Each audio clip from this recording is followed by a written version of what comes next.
సాధారణంగా మనకిప్పుడు Vijayawada road highway అటు విజయవాడ టు హైదరాబాద్ రోడ్ 4 లైన్ల రోడ్డు.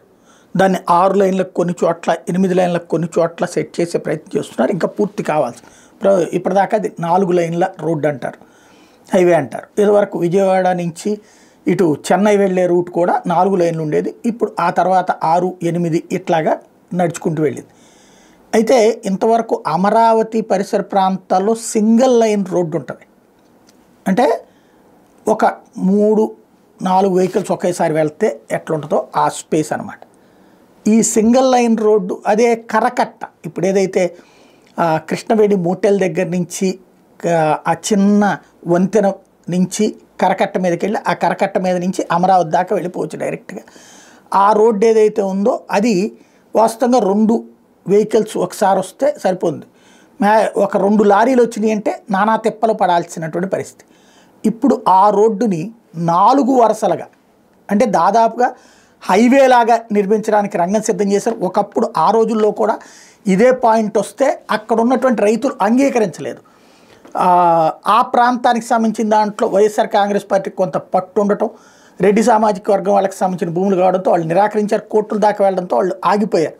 దాంతో ఆ రోజున రోడ్డుని వేయలేకపోయారు అక్కడ. ఇప్పుడు ఆ రోడ్డు వేయడానికంటే ఇప్పుడైతే రైతులు కూడా ఒప్పుకుంటున్నారు. టోటల్గా అమరావతిలో కృష్ణా కరకట్ట రహదారిని తొలి దశలో ప్రకాశం బ్యారేజ్ 7.2 కిలోమీటర్ల దూరం 4 వరుసలుగా నిర్మిస్తారట.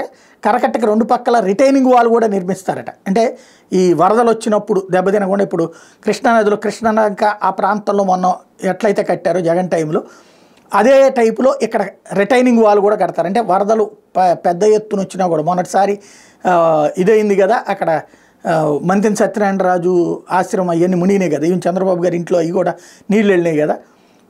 ఆ నీళ్లు ఇటు ఇంకా రాలేదు, కరకట్ట దాటి యువతల పక్కకి రాలేదు. అసలు భవిష్యత్తులో కూడా రాకుండా అక్కడ వేస్తారట, దానికి వాల్ కూడా నిర్మిస్తారట. ఇది తాజాగా తీసుకున్నటువంటి నిర్ణయం. టోటల్గా కృష్ణా కరకట్ట వెడల్పు కింద భాగంలో 21 మీటర్లు, పైన 7 మీటర్లు ఉండబోతోంది. ఎత్తు 4.5 మీటర్లు ఉండబోతోంది.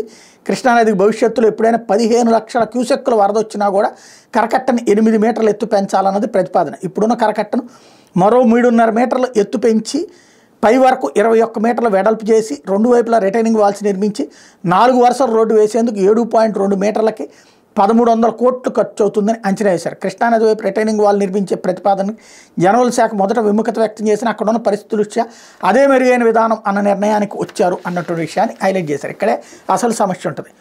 రోడ్డు ఇప్పుడు రోడ్డుకి దిగుకుంటాయి ఆ కరకట్ట వైపు ఈ చంద్రబాబు గారి ఇల్లు కానీ అవన్నీ మంతెన సత్యనారాయణ రాజాశ్రమం.